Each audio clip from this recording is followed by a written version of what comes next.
Hello student, केपीसीएमबी classes में आप सबका स्वागत है। आज हम लोग पढ़ेंगे ट्रांसफार्मर में हानियाँ।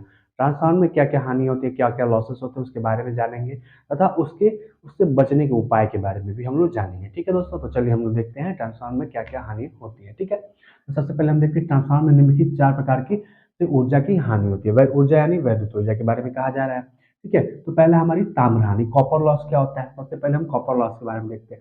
जब ट्रांसफार्मर की कुंडलियों से होकर धारा बहती है, जब इस ट्रांसफार्मर की जो कुंडली है से बहकर धारा होते हुए धारा बहती है, तो उनके प्रतिरोध के कारण कुछ वैद्युत ऊर्जा उष्मा में बदल जाती है। इनके प्रतिरोध, इनका कुछ रेजिस्टेंस तो होगा ही। ठीक है, उसके कारण क्या होती है, जो वैद्युत ऊर्जा होती है क्या होती है, उष्मा में चेंज होती है, हीट में एक्सचेंज हो जाती है। ठीक है, इस ऊर्जा को क्या, इस हानि को ताम्र हानि कहते हैं। इस प्रकार से ऊर्जा का क्या होना, हीट में एक्सचेंज हो जाना।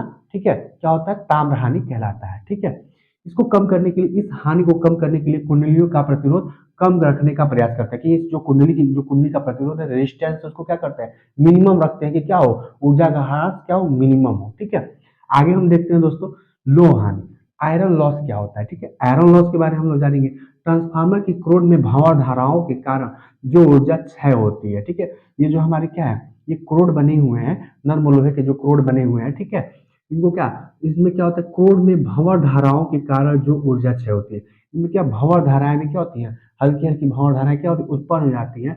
उसे लो हानि कहते हैं। उसे क्या कहते हैं, लो हानि कहते हैं, अर्थात आयरन लॉस कहते हैं।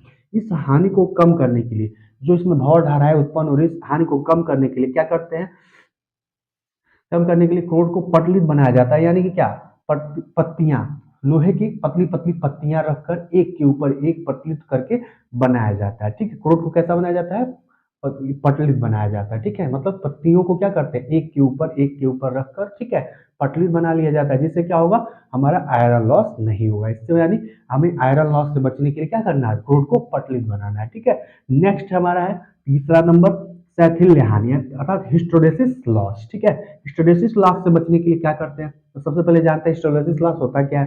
ट्रांसफार्मर की क्रोड प्रत्यावर्ती धारा के कारण बार बार क्या होता है, चुंबकित और विचुंबकित हो जाता है। जो हमारा ये क्या है, क्रोड है, क्या क्या होता है, बार बार इसमें प्रत्यावर्ती एसी में से क्या करते हैं, प्रत्यावर्ती धारा को क्या करते हैं, भेजते हैं। ठीक है, तो क्या होता है, जब हमारा क्रोड है बार बार चुंबकित होता है, विचुंबकित होता है, मैग्नेटाइज होता है, डीमैग्नेटाइज होता है। ठीक है, इसके कारण क्या होती है, जिससे डोमेन के बार बार घूर्णन से क्रोड गर्म हो जाता है, हीट हो जाता है। जो हमारा ये क्रोड है, डोमेन के बार बार घूर्णन से, ठीक है, हीट हो जाता है। हीट होने के कारण इस हानि को कम करने के लिए, हीट हो जाता है। ठीक है, इस हानि को कम करने के लिए क्रोड को कच्चे लोहे या सिलिकॉन स्टील से बनाया जाता है। ठीक है, तो क्या करते हैं, जैसे क्या होता है, डोमेन बार बार क्या गर्म होगा, ज्यादा गर्म होगा, हीट हो जाएगा। ठीक है, उसमें क्या, हमारी ज्यादा से ज्यादा एनर्जी जो हम एसी मेल से दे रहे हैं, ठीक है, वो एनर्जी क्या होगी, विद्युत ऊर्जा क्या लॉस में हो जाएगी। ठीक है, लॉस चली जाएगी। इसको कम करने के लिए, इस हानि को कम करने के लिए क्रोड को क्या बनाता है, लोहे का बनाया था, नर्म लोहे का।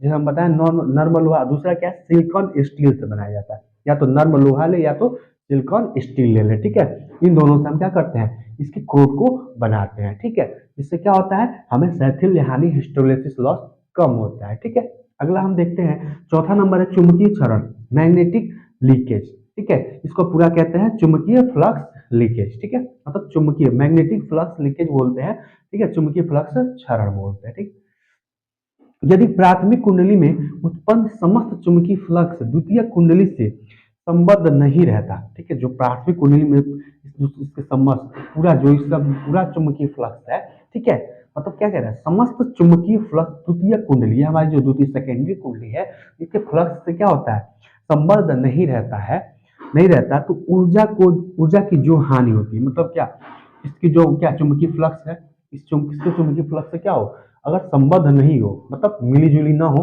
तो क्या होती है, उसे चुंबकीय क्षरण कहते हैं। ठीक है, उसमें क्या होता है, ऊर्जा की हानि इसमें भी होती है। ठीक है, तो क्या होता है, इसमें भी ऊर्जा, चुंबकीय क्षरण में भी क्या होता है, हमारी ऊर्जा की हानि होती है, इसे चुंबकीय क्षरण कहते हैं। अब इससे बचने के क्या उपाय, इस हानि को कम करने के लिए क्रोड को क्या होता है, अधिक चुंबकशीलता वाले पदार्थ की बनाई जाती है। ठीक है, क्रोड कैसे बनाते हैं, अधिक चुंबकशीलता, जिसमें इसमें क्या हमने कच्चे लोहे से बनाते हैं, इसमें भी हम क्या करेंगे, कच्चा लोहा या सिलिकॉन स्टील का प्रयोग करेंगे। यानी हम क्या, इस दो चीज का प्रयोग करके, यार क्या, कच्चे लोहे और सिलिकॉन स्टील का प्रयोग करके हम दो हानियों से बच सकते हैं। पहला कौन सा, सैथिल्य हानि, हिस्टैरिसीस लॉस, और क्या, दूसरा क्या, चुंबकीय क्षरण यानी मैग्नेटिक लीकेज, ठीक है। मैग्नेटिक लीकेज से क्या करते हैं हम, इसको इससे बच सकते हैं, ठीक है। तो हमारी ये दो हानि हो गई, जिसको क्या हम एक उपाय करके, केवल क्या एक उपाय करके हम क्या इन दोनों हानियों से ट्रांसफार्मर में बच सकते हैं। तो क्या करेंगे, हमारा पहला उपाय क्या होगा, कच्चा लोहा या सिलिकॉन स्टील का करके, ठीक है। यहाँ पर भी हम क्या करेंगे, कच्चा लोहा या दूसरा क्या होगा सिलिकॉन स्टील। क्या करेंगे, इसमें जो इसका क्रोड है इसको क्या कराएंगे, क्या करेंगे, नर्म लोहे का बनाएंगे, नहीं तो सिलिकॉन